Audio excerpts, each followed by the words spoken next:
time, no longer living, named Milton Erickson. And he's a U.S. psychiatrist. When he was alive, he began to get a reputation for being able to be successful with the impossibles. So people would send to him, those who knew him would send him the people that they gave up on. And then Dr. Erickson was famous for finding a way. And so my experience with Dr. Erickson started, I had the opportunity to go and visit Dr. Erickson for a week. Towards the end of his life, the last couple of years, he primarily spent time with small groups of therapists where he would do these informal teaching seminars, where mostly what he was doing was just sharing stories about his client work. And back when I lived in Wisconsin and this person came to see me or whatever, and this happened. Meanwhile, everyone had the sense that more was going on than met the eye, that things were happening that weren't spoken about. The interesting thing is that Dr. Erickson thought of everything that he was doing as just therapy. And he had no spiritual beliefs, he had no spiritual orientation at all. And yet, as I'll begin to share with you, my own experience was something that I only later realized seemed to be the same kind of thing. So, but back in time to when I went to see him, a friend of mine who was a therapist called me up and said, "I'm organizing a group to see Dr. Erickson. Would you like to join in?" And yes, a big yes from my end. And I explained to her also how I was going through a really difficult time in my life right then. And we were personal friends, so I was just sharing with her. And at that point, my struggles had to do with my relationship with my partner, who's now my husband. But at that point, we were very unsure if we would have a partnership in the future. I felt it was the time to either get clear this relationship was going to work or to go part ways. And at the time we were running trainings together, we had a training organization, we had published 2 books together. Our lives were pretty intertwined on a practical level, and but more to the point, on an emotional level, I felt a kind of neediness where I didn't feel clean about the relationship. I felt I needed it, and so I couldn't make my choice from a place of balance, I guess. So I felt this neediness, and at the same time, a very strong sense that some things about this relationship were not on track. So I didn't know what to do. No choice seemed good. So I was sharing this with my friend, and she said, "Well, why don't you ask Dr. Erickson to have a private session with you?" And she explained to me how he had worked with her privately on something similar just very recently, and he'd helped her. She wasn't sure if she was going to stay married or get divorced, and he helped her have clarity on that. In her case, she decided for a divorce, but it was a clean divorce. It felt like the right thing, and that's how it went. And so I said, okay, that's what I'll do. So I went, and I arrived in Phoenix, Arizona, where Dr. Erickson lived at that time. And he would spend a week with a small group of people. So there was a week of about 3 to 4 hours a day that he would see these small groups of therapists. So on the very first day, we're checking in, and I introduced myself, and I asked, I was nervous. Dr. Erickson is a famous guy, and I had totally admired him. I'd read his work, And also, he had the reputation for changing people without their knowledge and in ways that they sometimes least expected. So I was a little nervous, like, what am I signing up for, and what might he turn me into? And I sure hope I still like myself, after this. But also, perhaps I should say also that I had a history of being a difficult client. So other things didn't work for me. And I'd had therapists tell me that. They'd tell me, the things I do usually work with people, but they don't work with you. I'm like, I know, I'm sorry. So you were Milton Erickson's perfect client by the time. Yeah. Here I was, the impossible, coming to see him. And so I got my courage up, though, and said, Dr. Erickson, will you work with me privately? And I probably had more shakiness in my voice. But I was pleased. He smiled at me and he nodded and he total congruent, yes. And then he turned away.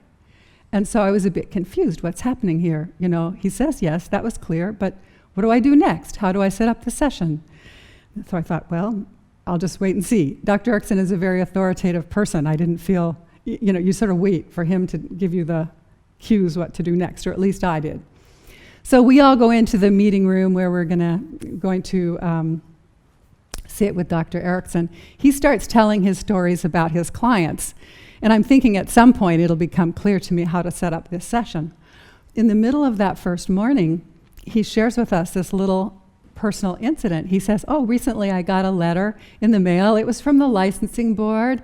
And in it said that my license has expired for individual therapy. So I can no longer do individual therapy. And he laughed like it was the funniest thing. and meanwhile, I was not laughing. I was going, oh dear, you know, what does this mean? It sounds like he can't see me. And so I was nervous about it. So as the day went on, though, I thought, well, maybe he meant he'll use me as a demo person, because occasionally I could see he would start demonstrating with someone. And so he was also a hypnotist. He was a psychiatrist. He was a hypnotist. And he would start demonstrating some kind of hypnotic phenomena or something. And I thought, okay, maybe that's how I'll get my individual work. So I started trying to be really cooperative, you know. Every time he'd say the word trance, my eyelids would flutter, you know. Like, yes, I will be a willing subject. And but he didn't pick me, and he didn't pick me the next day either. And I was getting a little more nervous again about, would this ever work for me? But I started to notice that often he would work with the person who was sitting in the chair to his immediate left. So I thought, okay, that's my chair tomorrow. And I came early, I made sure I got that chair, and I thought, okay. But he still didn't work with me. So, okay, so each day what was happening is each day I would go and I would be hopeful. Mm-hmm. Something might happen, and then each day I would be disappointed. Well, one day, on the next day after that, I wasn't sitting in the left seat chair anymore. He finally did use me as a demo person, and he guided me through some simple little induction. I thought, oh good, here it is, you know, finally. But nothing seemed to be happening. At least I couldn't tell anything. So again, I was quite disappointed. And after that, this was 4 days out of the 5. And after that, I thought, okay, I'm giving up. It looks like there's nothing here for me. So I decided that the next day I would go in, and at least earlier I'd been just trying to go into a trance so that he'd have easy access to my unconscious mind. This was my thinking anyway. I'm sure it wasn't at all helpful to him. But that was what I was trying to do, be a cooperative client. And on the last day, I thought, that's not working. At least I'm going to stay wide awake, and I'm going to watch and listen to everything he's doing with everyone else, because I had some understanding, at least from my NLP background and studying his work, of the kind of thing he was likely to be doing and marking things out for the unconscious and so on. At least I thought I understood part of it. So I thought, at least I'm going to watch. I'm just going to stay awake. I'm going to watch what he does with everyone else, and I'll learn something at least. So that's what I did. And I felt like, oh, I am learning something. I could see, it seemed like things he was marking out to other people made sense. I knew some of them. And so I thought, okay, I'm at least getting some value here. Not for me personally, but at least me as a trainer and coach and so on. So about an hour and a half into that meeting, I was sitting there, just as I described, and all of a sudden I felt this shift come over me, and it was in a split second. It was instant, and it's something that I've struggled ever since then to actually describe in words. It was just this shift and I felt like a completely different person. I felt different than I had ever felt before. That's how I put it then. I didn't know what it was, but I knew I'd never felt anything like this before. And if I would try to put it into words, it was this sense of deep, deep well-being, and this sense of everything being okay, and deeply okay, and everything is okay, everything will be okay. And as I was experiencing this, I was wondering, how did this happen? And could he have done this? And at that moment, he turned to me, he looked at me, and he said, and your unconscious mind has just made an important decision. And I thought, okay, he does know about it, and I think he had something to do with this. And then I was thinking to myself, I had this feeling that everything was somehow resolved. I didn't know how it was resolved. I had no idea what I would do. I didn't have a quote answer to my question, but I just had this knowing that everything is resolved. Nothing has to be worked out. There's no problem. Right. That was really clear. And that actually translated to your experience of your relationship at the time as well. Yes, and the story with Dr. Erickson went a little bit longer, because at that moment, as I was having that thought, he said to me, and you don't know what it is. So he knew that it was a very unconscious, it was not about a conscious mind idea. And then I also had the thought, if he offered to set up a private session, I don't know what I would work with. Wow. And then he, at that moment, as I had that thought, he said to me, and do you still feel the need to work with me privately? And I was going, woo, woo, woo. Okay, is he reading my inner dialogue or thought process? I don't know. I still don't know, but it was quite uncanny how he seemed to be tracking my experience in each thing he said. And I was a little frustrated when he said, do you still feel the need to work with me privately? And I really couldn't find a need, I really couldn't.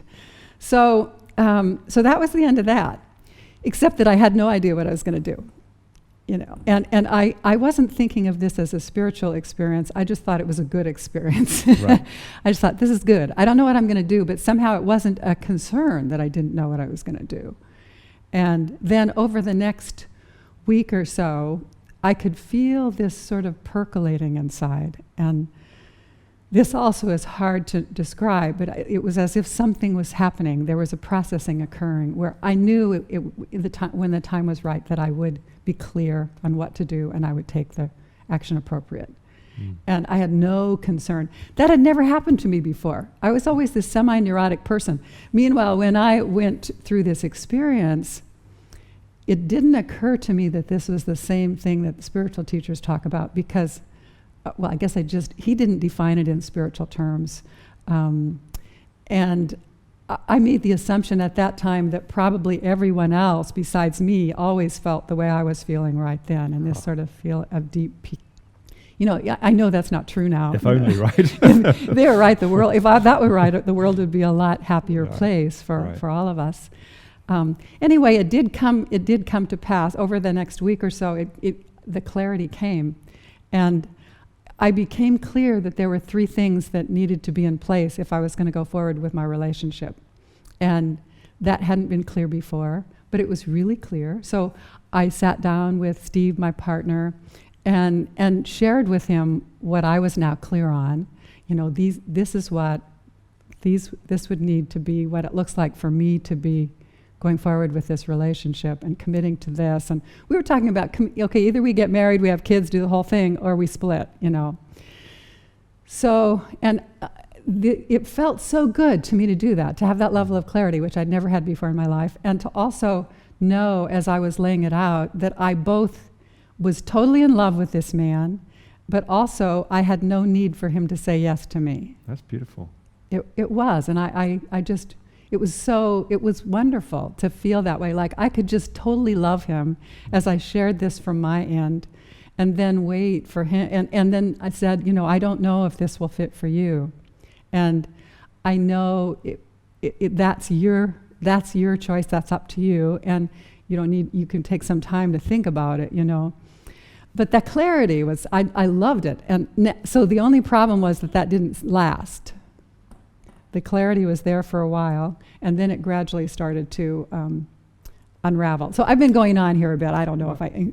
Well, I think what strikes me is that you tasted something that showed you a potential of something else. And it's like, it sounds like you went to a place where either the problem didn't exist or the problem didn't matter. It's like there was something more fundamental Yes. that was there that somehow dwarfed this kind of, put into perspective perhaps, the kind of Yeah. more egoic life stuff that was going on, and therefore gave you a different clarity and different perspective around it. Yes, and it felt so good to be relating to other people, not just my partner, but I could feel it in other contexts and relationships where there was this ease and this, the neediness that I described wasn't there. Right.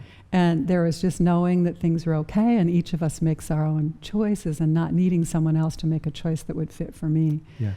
So. And then Yeah. how, because you mentioned at the start, you had 2 experiences, and so and Yeah. then there was another experience. So Yeah, talk us yeah. through that. And what you said just a little bit ago about this reference experience, this became a reference experience for me. It showed me what was possible. So this started fading, and I started again feeling like more emotionally reactive and more like I did care and did need things from other people. And so I wanted to go back to Dr. Erickson. He was my answer the first time. I wanted to go again. So he was the source. He was the right? source, yeah, in my view. So I set up another time to go. It was all arranged. It was scheduled in the books. And then I got the call, he's dead. He died shortly before it was time to go see him again. So that was devastating for me. I was Right. very disappointed. My source was gone. Right. But then I knew I was on my own and I needed to find my own way back. I knew now something was possible, and so it's like no stone would be left unturned It was until... kind of his final so- gift, in a sense. Yeah, it was a gift. And so that's what led to the core transformation work, which you mentioned, and we're not going to be focusing on that here today, but that is also a kind of inner transformation where we follow our limitations through to an inner source of well-being like that. But even after the core transformation work came to me, the core transformation was having profound effect on other people, but I was experiencing, again, my own being a difficult client, where it was having an effect on me, but it was really gradual. So what I experienced instantly with Dr. Erickson, I felt like I was very gradually, very slowly having to reclaim now. And many of my clients, they would go through, one session and they'd go through, wow, that was so profound, and Must have been quite frustrating. great, I'm glad it's profound for you. I was kind of envious of that, the speed with which they seem to, Right. some, not Yeah, everyone, sure, but some sure. would have that experience. So then the second time, this was after I'd been doing the core transformation work with other people and in myself for quite a while. And then there was a second life crisis. It was it felt like a much deeper crisis. It felt like everything was falling apart. It was not a fun time. Everything was falling apart on all levels. I again felt challenges in my relationship. I felt challenges. I thought I was dying physically. It was that I was experiencing symptoms so bizarre and strange that I thought the only way I could understand this was that I was dying.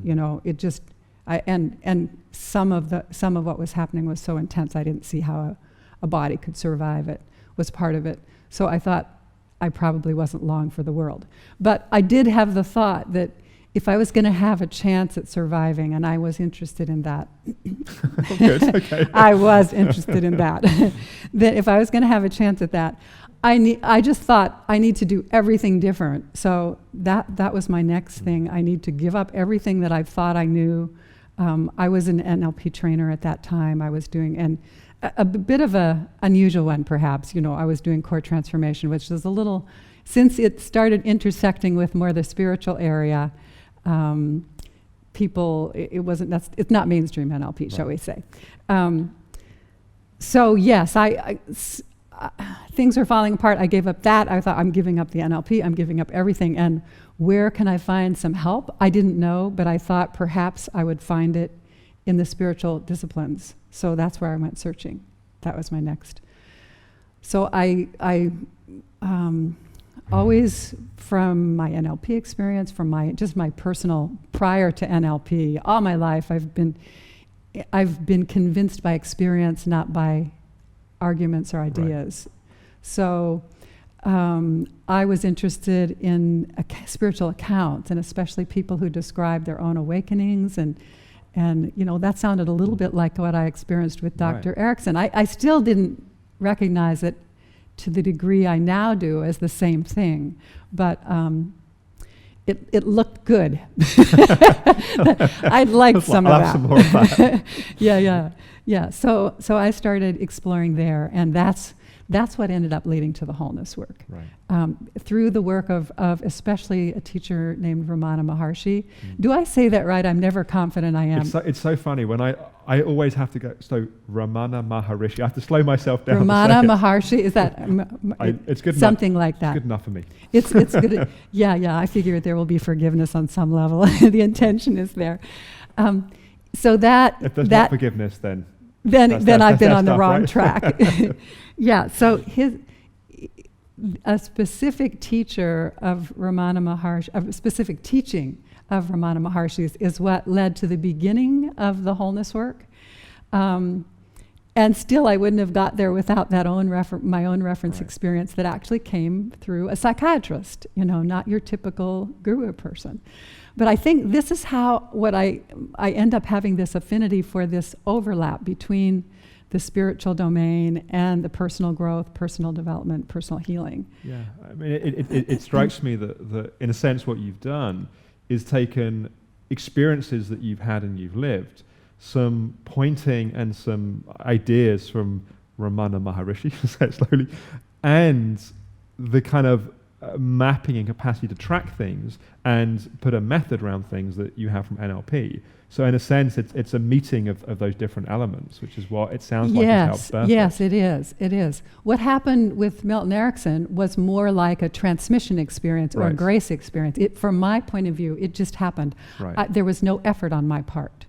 And then it's interesting because what I got from the personal growth side there was the effortless grace transmission. Right. And then Right. what I got actually from the spiritual side was a bit of an idea, a philosophy, a way of understanding life, human experience that was different than from the personal growth side, that helped me then to find a way to make it not so mysterious, to find how can we approach this step by step in experience so that anyone interested in this can find their way. Right.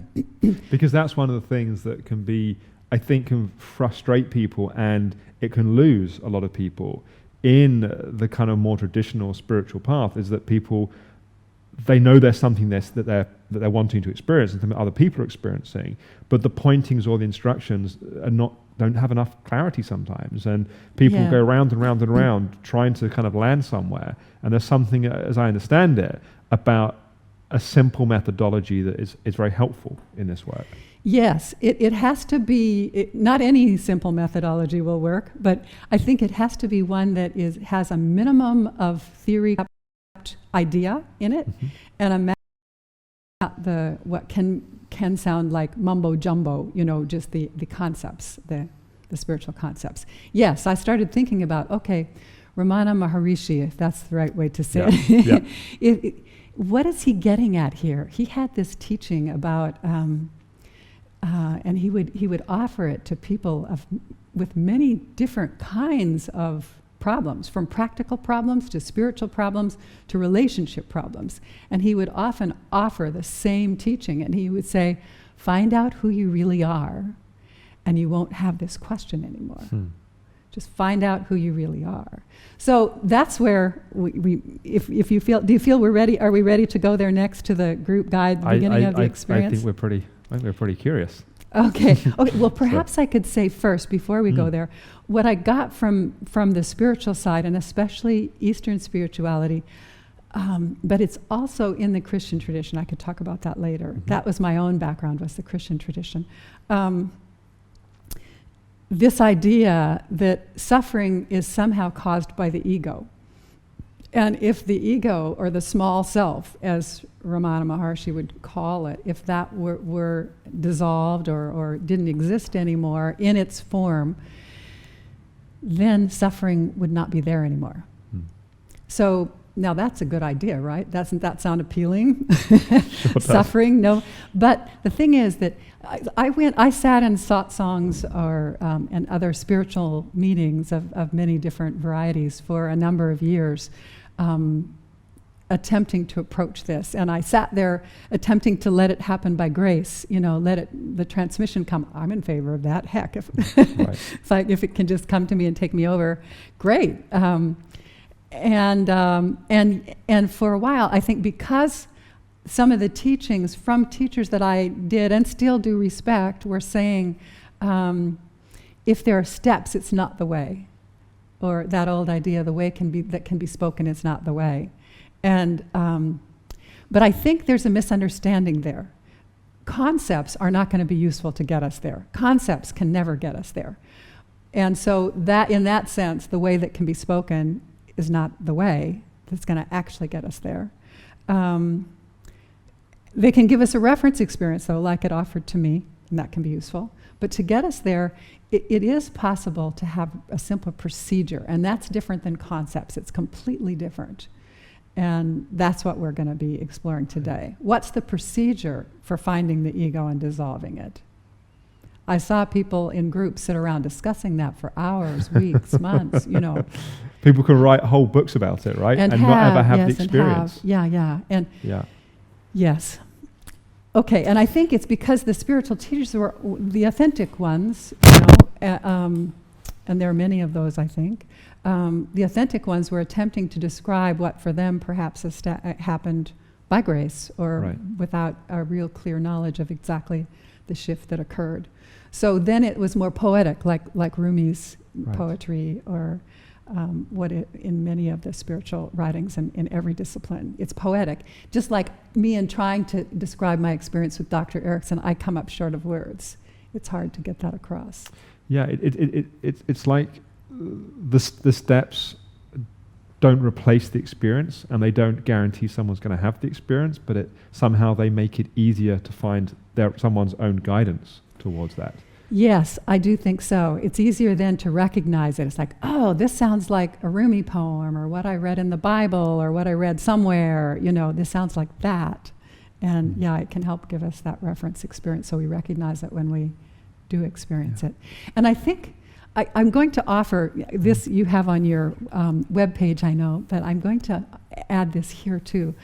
The procedure is it's like understanding a sunset. The procedure for awakening, in my opinion, is somewhat like that. You can't really tell someone who's never experienced a sunset what it's like in words alone and expect it to do much. You can try, but if they've really never experienced a sunset, they're not going to fully get it. Probably not much at all. So that's the way in which words don't suffice. And yet, we can all recognize that it's very simple to come up with a set of steps, a simple procedure that each of us, any person on this earth, can take to experience a sunset for ourselves. If you're inside, walk outside, find a place where there's a clear, not a lot of buildings, or get to the top of one, face the west at such and such a time, in whatever time zone you're in, and you will inevitably experience a sunset. So if the procedure is good enough, it's inevitable you have that experience for yourself. Now, it's possible that the first night there were clouds. Especially in London. Especially in London, yes. Almost guaranteed in London. Yeah. So it's possible you follow the procedure, you do it all right, and the first time out, there's no sunset. What are they speaking of? Is the procedure wrong? And know that you've got the procedure perhaps, but there may be a little tweaking or something needs to be a little different. And then if you stick with it and follow that procedure, you will, at some point in time, experience the sunset. If nothing else, you go to a location where there's less fog, Right, exactly. So also maybe at this point, just to more formally welcome our in-person audience. And also for people that are watching at home, as you guide the group here through the process, people at home can also follow along. So yes. This is not a section for people just to watch kind of analytically, but it's really for them to watch experientially, i.e. to really follow with the process. Absolutely. That's the way to really understand it is in experience. It can't be understood mentally. Yeah. So just a couple of tips for people watching at home for that. If you were here in the room, you wouldn't be on your phone and web surfing. So the recommendation is, if you want to really experience the intimacy and kind of connection as if you were here, to just take away distractions at home, just give yourself 20, 30 minutes, I guess it'll be roughly, to just follow with the process. Because it'll be a very different experience, I think, doing it that way than just kind of analyzing and observing what's happening. Yes. And this first phase won't be quite that long, I think. We'll see how it goes. Yeah. Anyway, for however long Great. it takes. Yeah. Good idea. Great. Okay, we ready to roll? All right. So, to start with this idea about the ego, that if enlightenment happens through dissolving the ego, and we can get off the wheel of suffering, as the Buddha put it, by letting go of our ego, then that sounds like a good thing. But what is the ego, right? So the first answer that came to me on what is the ego, in terms of direct experience, I'm going in the direct experience, not conceptual direction, is it's the I. It's the I. Now, we're still not to direct experience. But we use this word I constantly in our daily lives, in our inner dialogue. It's like, I'm sitting here in the chair, I'm listening. Later I'm going to be doing this, I'm going to be doing that. If we're talking to someone else, it's I this, I that. The word I is among the most frequently used words in every language. So it's a significant word. So we're going to begin there. And we're going to get there a little indirectly. Here's how we're going to do it. Because we're still not at direct experience. We could still discuss what's the I and spend years and centuries and lifetimes doing it and not really get anywhere. So here's what we can do to make it really simple. Sitting wherever you are, and the people at home, if you can find a comfortable position, whatever position you're in, let yourself get even a little bit more comfortable. If you want to make a few adjustments, that's fine. And I'm going to be doing it along with everyone else. And then you can do this either with your eyes open or closed. If you'd like, you can allow your eyes to close. And then just notice for a moment your body. So I'm sensing my body. You can each sense your body. And I'd like you to just notice any body sensation. It doesn't have to be deep. It doesn't have to be meaningful. It's just the first sensation that comes to you, that comes to your awareness. Go with that. So I feel this sensation right now in my abdomen, just a little bit under the surface of my skin. And maybe it's a little warmth or something like that. So just notice some sensation. It can be anywhere. There's no right or wrong answer. It's just whatever you notice. So it could be, I notice the place where my sit bones contact whatever I'm sitting on. It could be absolute anything. So has everyone noticed something? Everyone here? Okay, great. Great. And you can notice just a little bit of the sensation there, the sensation quality. For me, I was telling you I notice a little bit of warmth. It's here in my abdomen, and I was noticing a little warmth. Sometimes it can be a little sense of buzziness or movement, or there might be a sense of heaviness or lightness. It can be anything. Just notice whatever you notice. And then, you could say or think, and it would be true, I am aware of this sensation, right? I can say, and it would be true, I am aware of this sensation as I'm noticing this in my abdomen. I am aware of this sensation. So I'd like you to think that thought for a moment. I am aware of this sensation, whatever the sensation is that you're noticing. Say that to yourself. Think that thought. Notice that is true in this moment. I am aware of this sensation. And then, now I get to the weird question, and I'm going to ask you something that might seem a little bit strange, and that's okay. Just notice the very first answer, whatever first comes to mind, and it doesn't have to make sense. And the question is, where is the I who notices? Where's the I who's aware of this sensation? So when we say or think, I am aware of this sensation, where's the I located? And this is in space around, or it could be within the body, it could be in the space around, but just what location comes to you when you ask that question. I am aware of this sensation. And how many of you here in the audience here with us today already have, if you would raise your hand if you already have the answer. Okay. Most of you, not quite all of you. And if you're not sure, it's fine to just guess. Oftentimes when people aren't sure, they had an answer come to them and they discarded it. That's the most frequent reason that people aren't sure. Because usually when we go, I am aware of the sensation, we go, where's the I located? It's a split second. It's right there. If we're aware of if we just ask that question, it's just we never thought to ask that question. We were so focused on the sensation, on the content of what we're aware of. And now we're switching it, going, where is the I who's aware of the sensation? So without thinking it out, figuring it out, what's the location? Where's the I located? Now I'm going to invite a few of you who already have an answer to share, just so we begin to get a sense of the range of possibilities. So who would like to share what the answer is for you, what the location is? Anyone?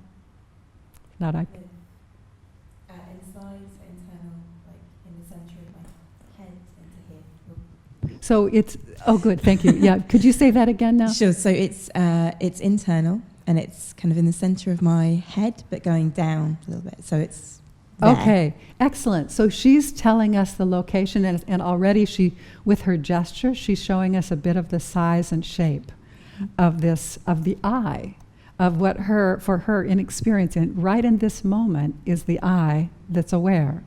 So excellent, thank you. And this is mostly in the head, and also going down somewhat into the body, right?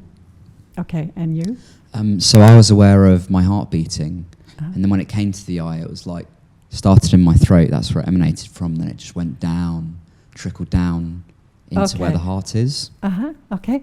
So the I, the one who's noticing, was in the throat. And I'm going to ask just a little more about it. What's approximately the size and shape? Is it about like this? Is it about like this? Is it like tiny like a... It's kind of like the size of the heart itself, or how I perceive it to be, which is about kind this of size. Like that kind of size. And about that shape. Yeah. Okay, great. Excellent. And anyone else, are you comfortable sharing yours too? Yeah. My eye was sort of behind. It felt like it was more out of my body. Great. Excellent. So now we have an example of that. And she's showing us very nicely with her gestures where it is.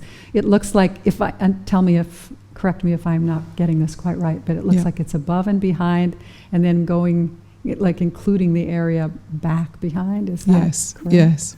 Okay. All right. And how big is it? It's a bit like a sort of helmet hovering behind me, but going down my back a bit. So, okay. It's a bit like a helmet. So she's sharing with us a bit the size and shape of it now. And excellent. Okay. And now anyone else want to share? Is this unusual that when I try and focus on it, it's not there? It just disappears? Okay. All right. Yeah. Okay. Excellent. And like I said, you can't do this process wrong. It's however you experience. That's your experience. And so the process always has to follow the person rather than the other way around. So if it disappears, one thing we can explore, we can check with is, okay, where was it right before it disappeared? And you probably still have a remembering of that. Maybe not quite. I may have had, but the moment I look at it, it's gone. So yes. And the moment I try and remember where it was, it's already gone. It's not there, it's but already it wasn't gone. within. I know it wasn't within me. Yeah. Okay. Already. And it so felt kind of she vast. She knows where it is. She knows she was looking at it, and you may already even know. If I were working one-on-one, I wouldn't push for any more conscious recognition than what you've just told me, because you know where it is. Okay. You just don't know consciously that you know. Okay. You know already that it's outside your body, which is already a significant differentiation. Was it inside or outside? And from her gestures, I would have those, if we were watching, we could probably guess, is it front or behind, right? We probably have some sense from her gestures where it is already. Okay, Great. Are you okay with that? It just disappears? Okay, great. Excellent. I'm fine with that. Yeah. No wonder you were going, where is it? Where is it? It was disappearing. Yeah. And would you like to share yours also? Yeah, so mine kind of jumped around a little bit. So I got a sense that it was sort of in the heart. Uh-huh. As soon as I tried to sort of notice it, it would kind of jump. Okay, so hers moved around a bit. Then when I focused on the head, it jumped back to the heart. Between these two locations, yeah. mostly, here in the chest and up here in the head somewhere. Okay, excellent. And now, if you sense in, did it start, where did it start? Started in the heart. Okay, so if we just take that for a moment, what's approximately the size and shape? Probably like a fist size, like a round kind of round, like a fist size? Yeah. Okay, great.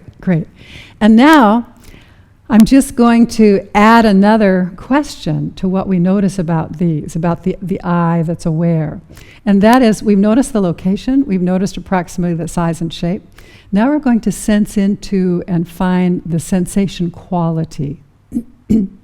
And by that, I mean things like, does it feel warm or does it feel cool? Is it heavy or is it light? Is it sort of open and airy and like nothing's there? Or is it dense? Or is it perhaps a bit foggy? Did I say already dark or light? It could be dark or light. Is it moving? Is it still? There are lots of different qualities that are just about the sensation. If you could sense into it, what would the sensation be? That's the question. So you've all had a chance to begin to notice that, and who's ready to share what you notice on that? Yeah, you can take a moment to notice if you'd like.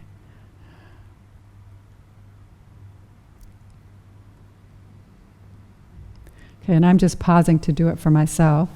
If you're wondering why I'm acting a little spacey all of a sudden here, I'm pausing to do it for myself, and I'm noticing, okay, right now there's a small place right in here, and it's almost like it's part in or part out of the forehead, and it's not very dense, but it's a bit dark right now, how it's coming to me. That's how I'm getting it right now. So anyone else who would like to share what's the sensation quality? Yeah, my one in the head, it's kind of sort of fiery. Sort of what? Fiery, sort of warm, quite fiery, hot, warm, and it moves a lot, and it's quite and move a lot. Fiery, warm, quite excellent. Heavy, but it's very. I can notice it. Yes. Yeah. Okay. Great. And I am a little hearing challenged. That's why I kind of lean into lip read as best I can. So thank you. That's great. That's a nice example. Who else would like to share? I felt it was quite sticky, quite tight, quite taut, kind of almost restrained. And it was almost like a clenched fist. You know, it's just that tightness that's just unwilling to let go almost. Yes, okay, great, excellent. And now I'm going to do just a little bit of sorting. When people do this, often we have a mix of things that are pure sensation, what I would call pure sensation quality, and things that are a little more what I would call meaning interpretation. And tense is on the borderline between that meaning interpretation. But I understand, that's the word I sometimes use too for what I find. Sometimes it's difficult to find in the English language or any language an actual word for the sensation itself.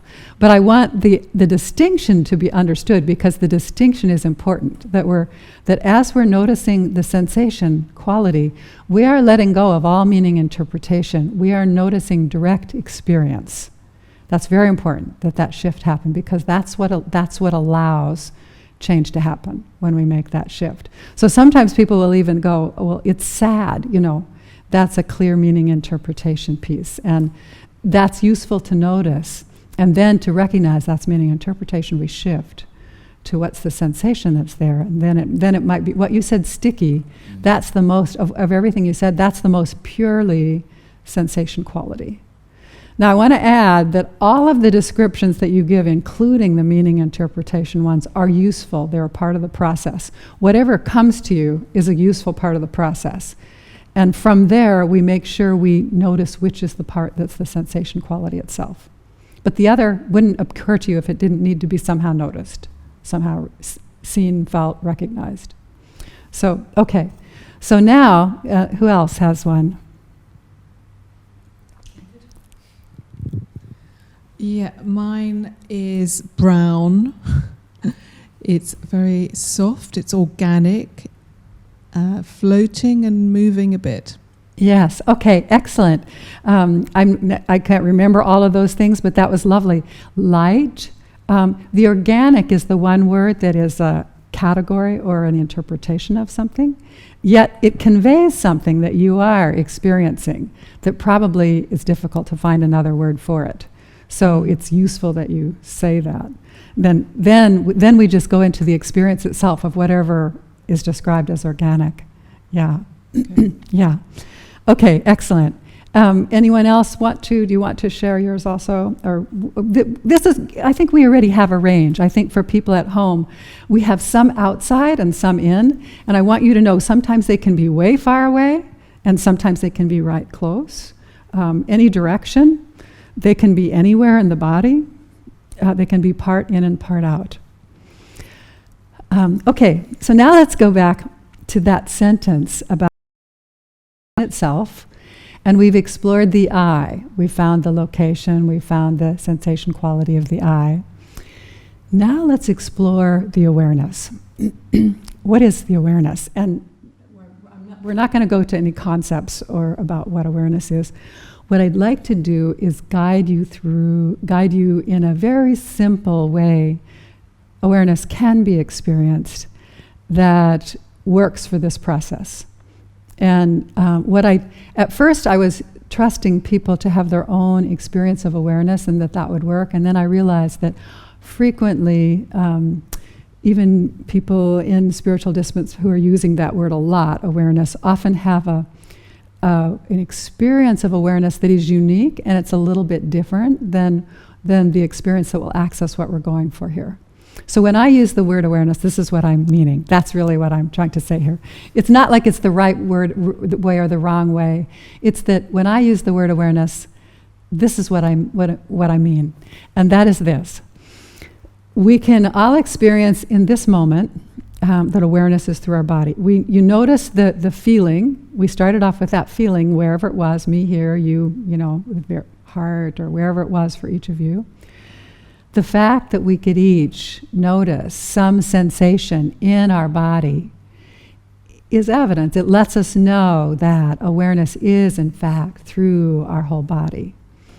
And you can just sense that now, even as I'm speaking to you. I'm not telling you this so that you'll have a mental experience or a concept of awareness. I'm intending it to be checked out in your own experience now, because that's what will work. Not the concept. The concept won't help us. But if we each check, we can find that in our own experience now, and people at home also. There's this capacity to notice that is through our whole body that we can experience simultaneously right now if we just take a moment to recognize that. And in fact, if something came by and bumped me on the knee, I would notice that right away. And it's because awareness is already through my body. It's not like I have to use my brain to send out some kind of instruction that says, oh, send out the capacity to notice because something might be bumping in the knee. No, it's just right there. It happens automatically and without effort. And that's how the awareness works. The awareness is in and through the body already. Something bumps it, tap on the shoulder. There's an automatic recognition. So awareness is in and through the body, and if we check, it's easy to notice that awareness is also in the space, in and through the space that's all around us at every moment in time. So for example, if I snap my fingers on my left, if you were to snap your fingers on the left of your body, there would be an automatic and effortless receiving of the sound. You wouldn't have to work to do it. You wouldn't have to go out and reach for it. Just the sound comes in. It's received. If the snapping of the fingers happens on the right side, same thing. There's this effortless receiving of the sound that just happens without thought, without effort. It's just natural. It's automatic. It's spontaneous. If there's a sound in front, same thing. It can be received automatically, effortlessly, and a sound behind, it's the same thing. So there's this, in the sense in which there is this capacity to notice that's all around us all the time. But we're speaking right now, and in this moment we can easily find this capacity to notice that is all around us in space. And if we think about it, there's now if logically there's a sound being made in China right now, or in Japan, or somewhere on the other side of the globe, we would know logically and practically, okay, probably I'm not going to hear that. Right? I'm not going to. And yet, there's this sense when we just experience this field of awareness, this capacity to notice that is through our bodies and all around. It's without a border. There's no edge to it. It's not like we can find, that's in subjective experience. In subjective experience, we can't find any border or edge, right? Does that fit for you? It's not like I can find any place where I go, okay, if there's a sound that happened on the other side of this, I'm sure I would not hear it because that's on the other side of the field of awareness. That's not the case. So even though we can know logically that we would not hear something in China, in terms of our subjective experience, this sense of the field of awareness that we can access at any moment doesn't have an edge. Does that fit for you all with your experience? Can you find that? Okay.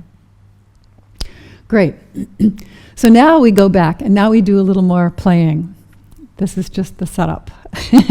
So now we do a little more exploring. Let's go back to the eye that we each found. Notice where it's located.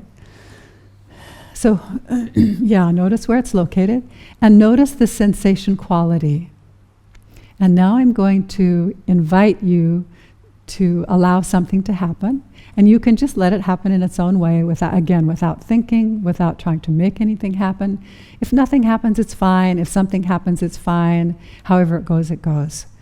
So what we do now is where the eye is located, sensing into that, noticing the sensation of this. The question is, notice what happens when the sensation here, the sensation of this eye, is invited to open and relax in and as the full field of awareness that is all around and throughout. And you can just allow that to happen however it does without thought. And again, it may be that nothing happens, it may be that something happens, or perhaps something that you don't understand happens. And that's all fine.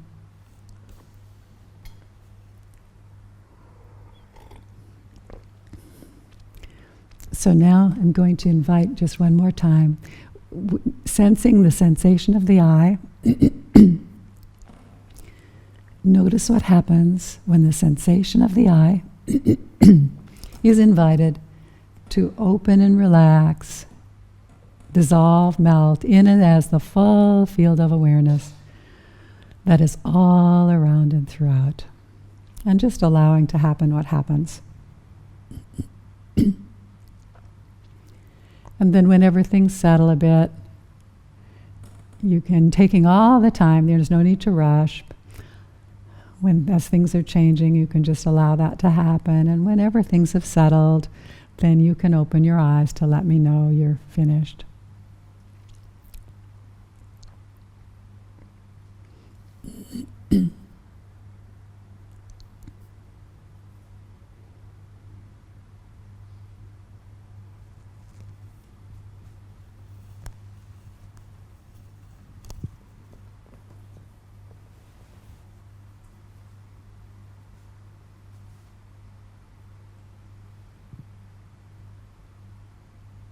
Okay, all right. And hopefully everyone at home also had time to let that happen. You can always pause the tape and take more time if you like, because that shifting there. If something is shifting, that's an interesting piece. And let's find out. Speaking of interesting, I'd like to invite those of you who've already finished to share, whoever would like to. What's the experience of that? And it's okay to say nothing happened, and it's okay to say something happened. The full range. You can't do this wrong. Yes. Well, when you invited us to do that exercise, part of this thing behind me started dissolving and melting into just everywhere around. Okay, so it started dissolving, and her gestures are sort of showing it it's like as if it's sort of, dissolving into the whole in some way. Okay, great. Thank you for sharing that. Who else would like to share? Thank you. The tightness that was in my heart, it moved up to my throat and then it softened. It didn't go completely, but it did soften, and it just, interesting. it was almost like my throat was opening up again, and it just, the tightness and the stickiness began melting away. I think I heard you say melt, and it just, in my mind, it just actually started. That's just how it happened. Melting. Yeah. And the words I use are partly based on what people tell me often happens for them. And melting is one of the very frequent experiences. Yeah. Thank you for sharing that. Mm-hmm. And who else would like to share? So the fiery bit that I had before, which was hot, it just kind of, it settled and it cooled down quite quickly. So it just felt very relaxing, but it didn't take long. It was quite bizarre. It just happened very quickly. So that felt really good. Okay.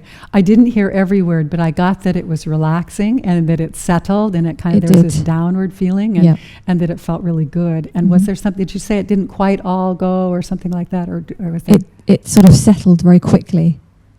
The whole thing happened sort of within seconds. It just kind of cooled down and it just felt really good. Oh, okay. All right. So the whole thing settled and felt really good. Okay, good. Thank you. Thanks for sharing that.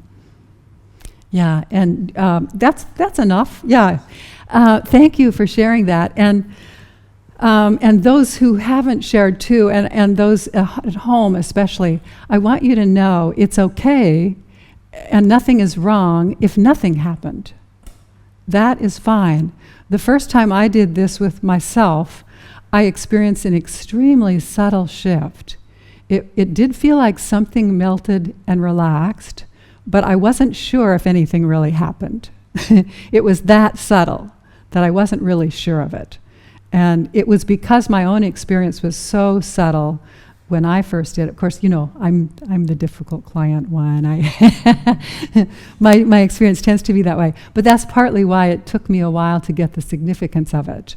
Because for me, the shift was very, very subtle. And there are times when it's just nothing happens. And we'll talk about that too, about what's going on there. It is never wrong. It is never wrong. When it doesn't happen, that's the wisdom of the system expressing itself in a perfect way, in the way that is the perfect expression of this moment. And we'll get to. That means the system needs to follow you and make a change, because I'm guiding the group now in a process in the way it first came to me to do it, but also the way that is probably the most universal, that the most people do experience a shift. But once I got clear on the principles and the range, I learned how to vary the process so I could change it for people who said, nothing happened for me, and we could go a different route. So that's fine too. I want everybody to know that. So now I want to highlight one thing too, and that is that the common denominator that I heard, and the three people that shared, tends to be the most common denominator for the experience with this is some kind of melting or relaxing, and it often feels like a deeper level than just the muscles relaxing. And that experience becomes more full, more rich as we get more into the subtleties of the wholeness work and all of its iterations. So maybe that's enough on that right now. How many of you did that seemed to be true. Some kind of relaxing happened. Okay, so all of us here had that happen. And it's not always sometimes the last time I was teaching this, somebody in the group said, well, mine was dark and it was blah, blah, blah, and it just, nothing happened at all. She's going, and that's perfect. And then when we get to a little bit more of the advanced formats, that's how to work with that. So what I'd like to do is pause for a moment and offer some frames, a few more frames for understanding what's happening here, and does it even matter? It's like, so what if I feel a little bit of relaxation? Does that actually make any difference? I feel relaxed from time to time anyway. Why would this matter? So let's start talking about that. And if we think about it, when we were young, we all started off as babies, right? True for everyone here? True for me? True for you? Not sure that. Most of us, we'll say, started off as babies. And if you think back to the last time you've seen a baby, what are they like? If you look into the eyes of a baby, what is it like? There's this sense, speaking from my own experience with babies, and I have some grandbabies now, and I had children of my own, so I can recall all of this. Can't honestly say I remember when I was a baby myself. But there's this wide open look in the eyes of a baby, right? And often adults love that look. Like adults will often, babies are magnets because, oh, how sweet. And part of it is because there's that wide open look that the baby has. And developmental psychologists will tell you, I was trained in clinical psychology and went to grad school and in classes on developmental psychology and so on. And developmental psychologists will tell you that when babies are born, they don't have a sense of an I. They don't have a sense of separate self. That is a concept that comes in later. The baby is living in direct experience. That's it.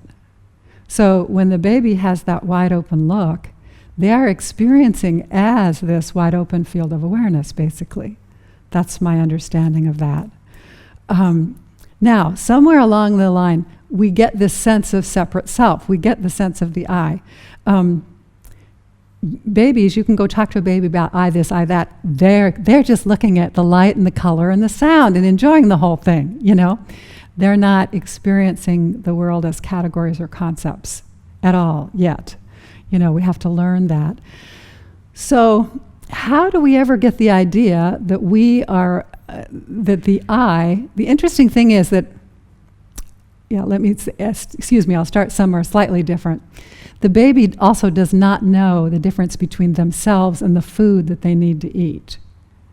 They have instincts to nurse and so on, but the baby doesn't have the functional knowledge about, okay, the food on the table, that's not me, and if hunger is happening here, that is a body that my consciousness happens to be present in and somewhat responsible for. So if there's hunger happening here, I best walk over to the table to get the food, and this is the mouth to put it in to make a difference in that sensation of hunger. That's something that the baby doesn't have awareness of. They have instincts to nurse, but that's it. So does that make sense? And it's useful for us to know these things because we want to be able to eventually feed ourselves, figure out how to get food, shelter, the whole deal. And that involves understanding that this is the body where my consciousness is present, hanging out, and this is the one that I need to first off provide shelter and food for. But how do we get the idea that how did my unconscious come up with that I'm this small place in space right here that I was telling you about? How did yours come up with the idea that it's this place in the throat, or that it's this helmet behind the head, or that it's this here inside the head, or whatever each of us have? How did that happen? I'm raising the question and I'm not going to answer it because but it is interesting. The thing that there are answers. I could answer it. But the thing that's particularly interesting that I want to focus on right now is that somehow it's as if our unconscious minds or our unconscious selves, we somehow get the idea that I, Connirae, am a small place in space. So who of us would think, if somebody asks, who are you really? None of you would be going, oh, I'm this thing kind of shaped like a helmet over my head back here. You know, it's behind here, and it's a little bit fluffy and soft. Or, who am I? I'll tell you. I'm this place about this big here in the throat, and it's kind of sticky. We wouldn't do that, right? If we said that, people would be looking at us like we had totally lost it. And yet, that is what, at some level, our psyche thinks we are. That's what we find when we check. It's been out of consciousness. We haven't checked for it. So, isn't that interesting?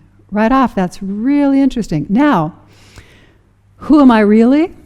Well, I don't know. I don't have an absolute answer that I would, I don't think I'm the absolute purveyor of truth or something. But if I were to try to give a reasonable answer, who am I really? Surely it would include at least the whole field of awareness, this whole capacity to notice that is through and around the whole body. Surely it would include all of that. Make sense? It wouldn't be just this one little place. So that's interesting. And yet when I say the word I, and I go about the day and going, I'm trying to solve this problem. I have a problem. I have a problem. I am going to try to solve it.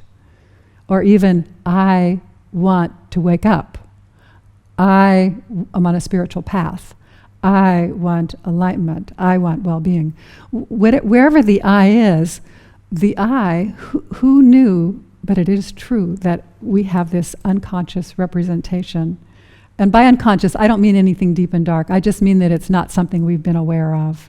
It's just not something that we've been so busy focusing on what we're focusing on that we haven't been focusing on the small I that is the perceiving self.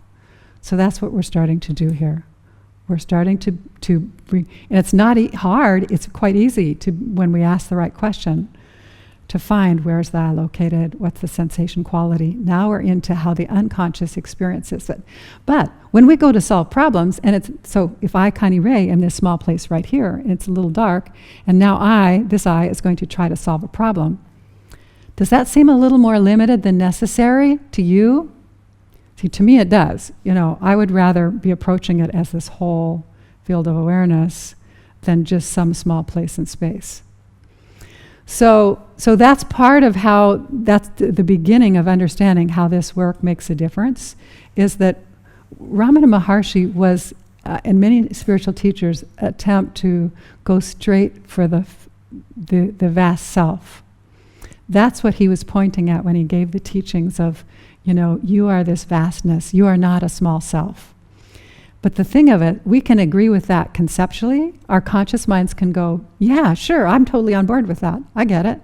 And yet our psyche, by unconscious habit, without meaning to, we just automatically experience, as soon as I am doing this, I am agreeing with you. I am the vast self. That I is going to be a small place in space until we have done the work with it, until we do what I call integration with that in a very specific and precise way.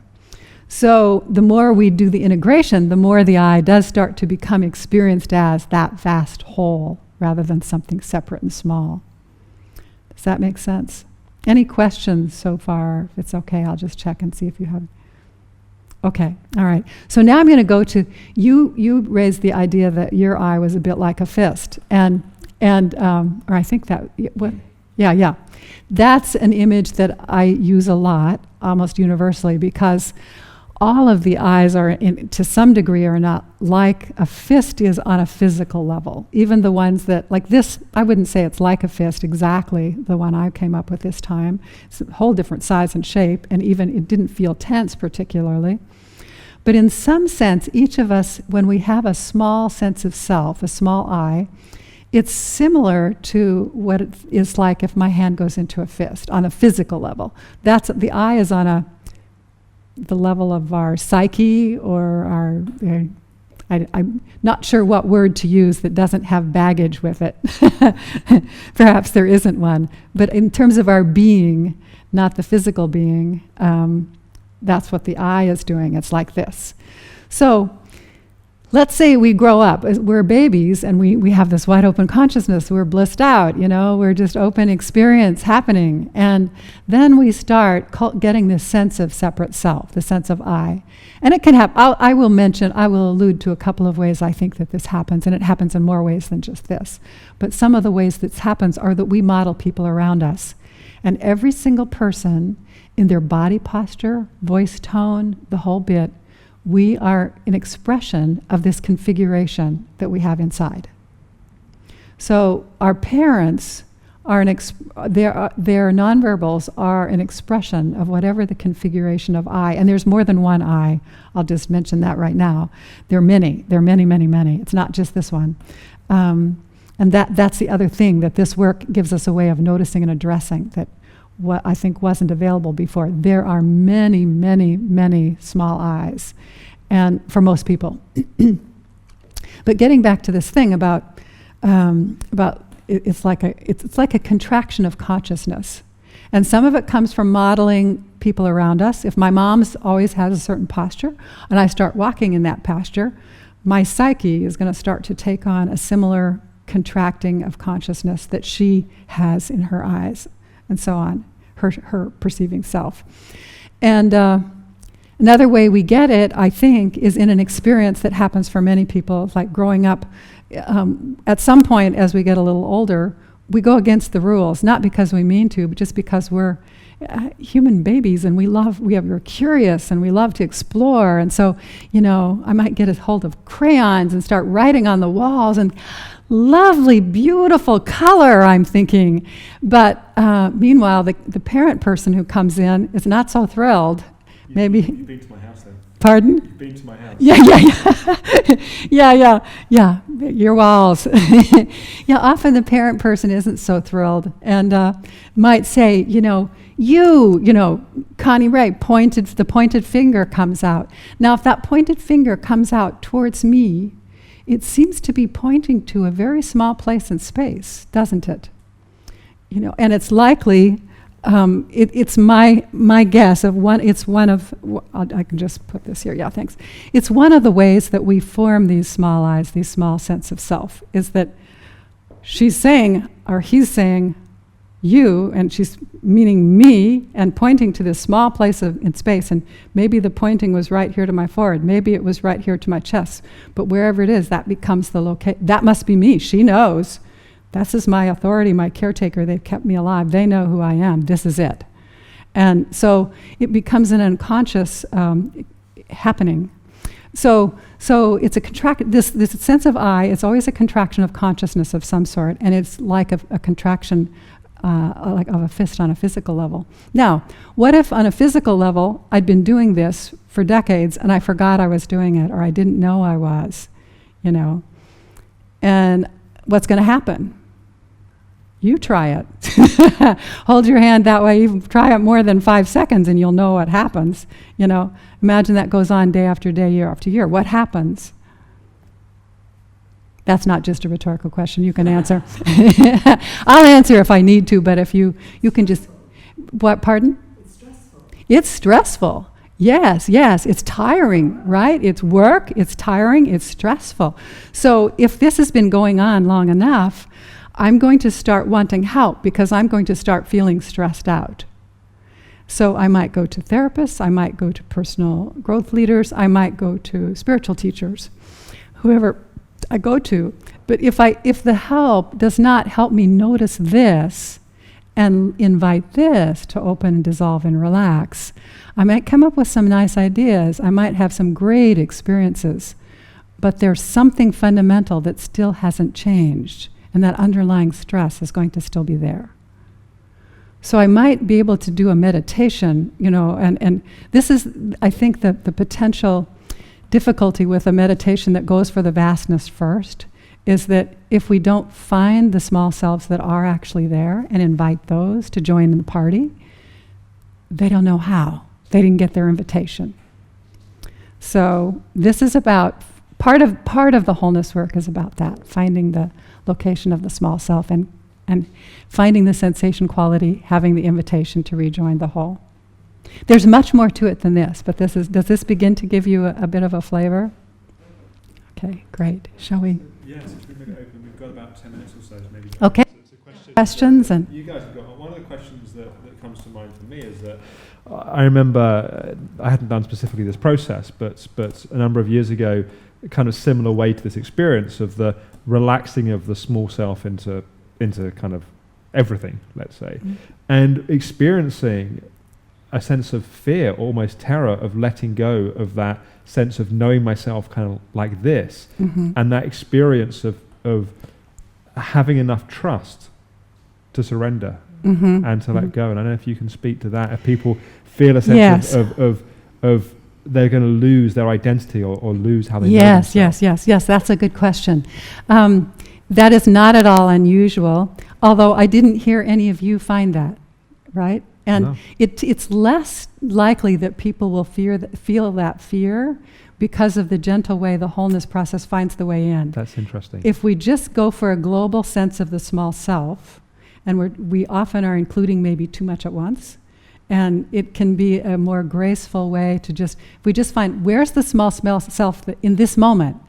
It's like, I have this sensation, where's the one perceiving it? Let that relax. It's actually fairly unusual that the fear is experienced. Now, when it is, there's another way to work with that where there are quite a few ways to work with that actually within the wholeness work, and that's where it becomes more than just a single process, but a comprehensive way of working. Because it started off as about the dissolving of the I, and then I started realizing that didn't do it all for people, and that we need more than just that. I want to say one more thing about that too, that the precision with which we find the small I matters. Right. There are a fair number of teachings that say find the small self in a very vague general way, and I've been in groups where that's happened. Some people can do that, but it's way less than 100%. And the reason is because we're being less precise in the instruction. What is the small self, and where, and we're not necessarily going for an actual physical location in space. Maybe you might have been often the ones I've heard don't necessarily invite a specific location in space.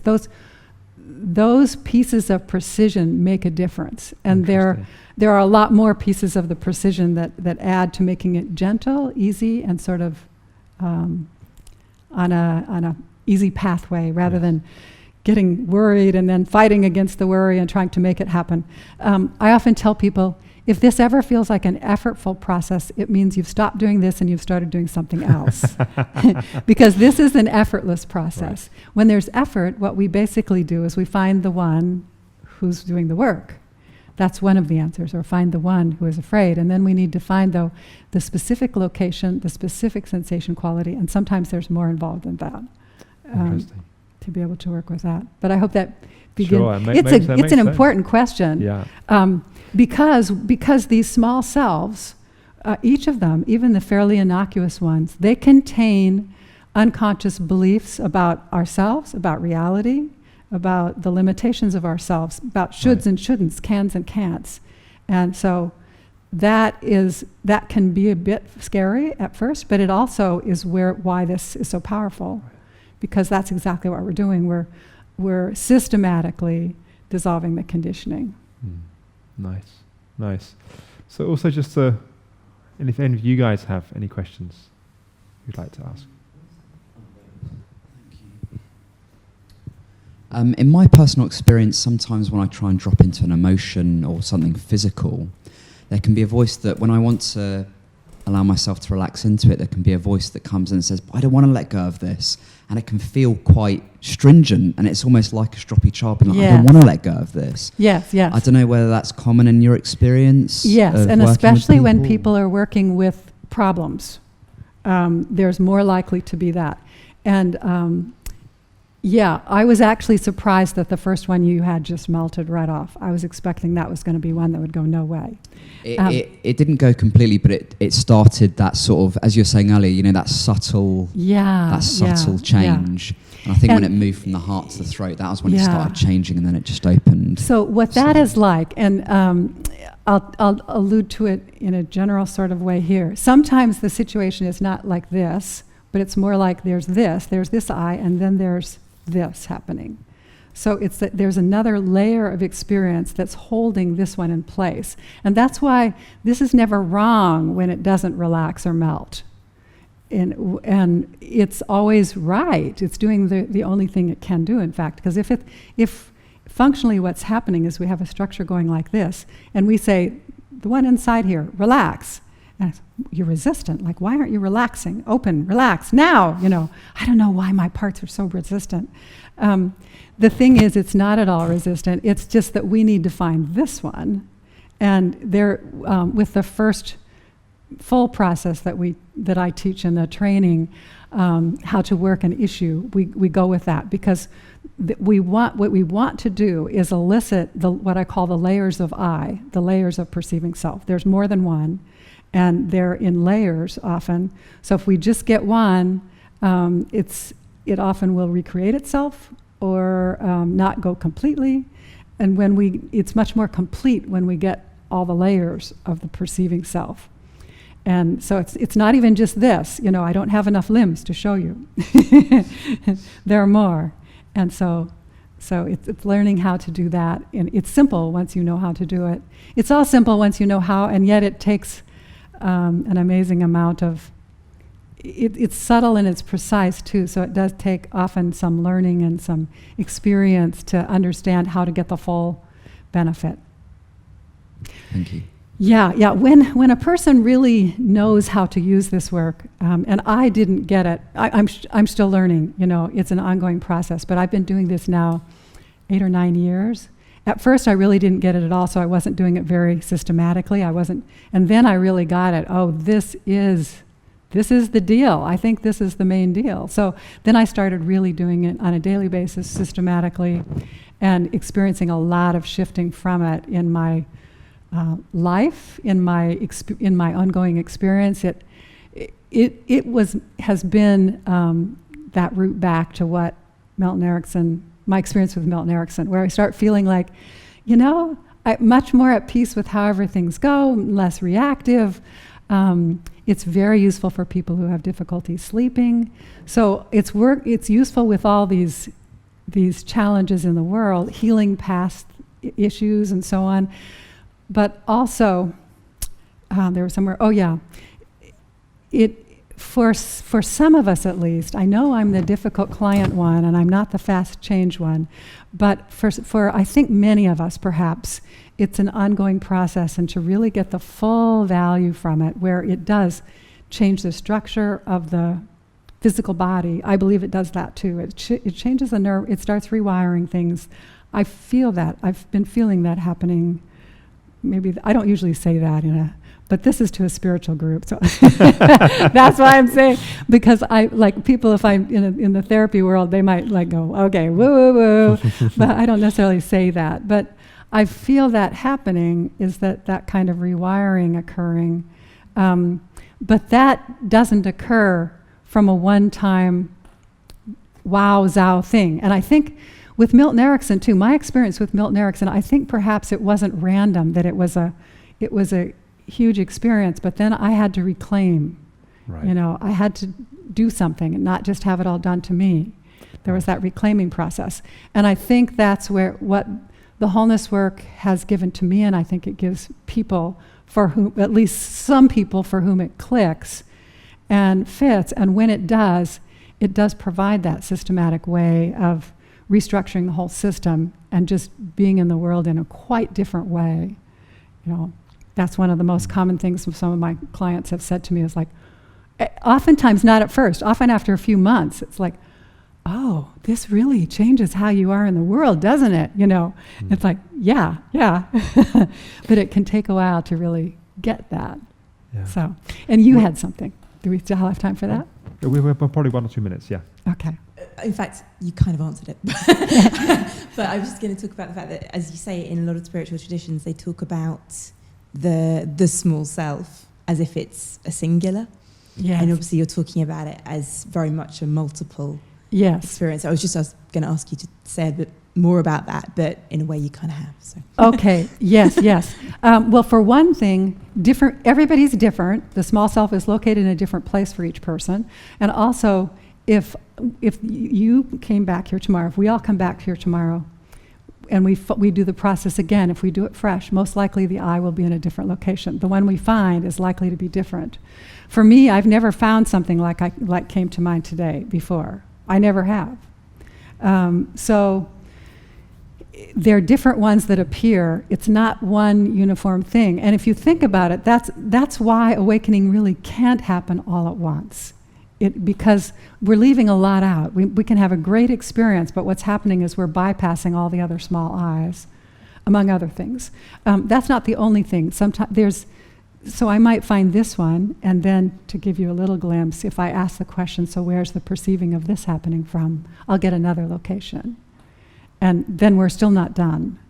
And I haven't even talked about working with reactions. I haven't talked about working with the integrating of the other, and the authority and the sense of what's missing, which is often when people experience emptiness or void inside. There's a what's missing piece that's not going to be resolved by dissolving the ego.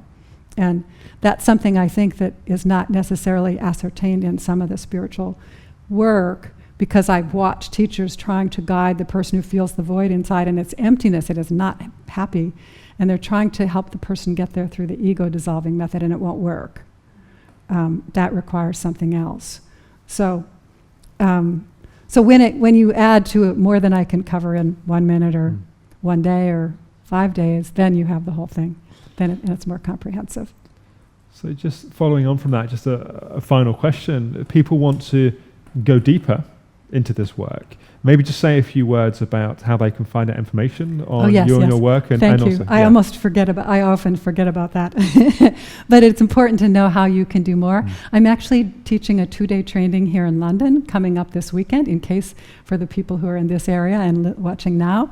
And you can get there, plus all the live trainings, at a website called AndreasNLPtrainings.com. So that's ANDREAS NLPtrainings.com, and click on the tab that says Wholeness. And then there you'll find the international training, including this one in London. You'll find a link that will take you there. And that will just be always updated. The other website that has the more complete list of all wholeness resources that exist at any moment in time is called wholenessprocess.org. That's a little easier to remember, probably. And if you can only remember one thing, just wholenessprocess.org, because there's a link to the live trainings from there too. Wholenessprocess.org. Fantastic. Thank you. Connirae, it's been a real treat. Thank you very much for making the time. Really appreciate it. Thank you so much. I appreciate this opportunity, and thanks to you guys who came in to join us today. You beat me to it. Very much. Thank you guys for being very here much and helping bring it alive. Really appreciate it. Yeah. Great. And thank you guys for watching at home, and hopefully you'll join us again here on Conscious Tea very soon. Bye-bye for now. Hi, I'm Alex Howard, and welcome to Conscious Tea.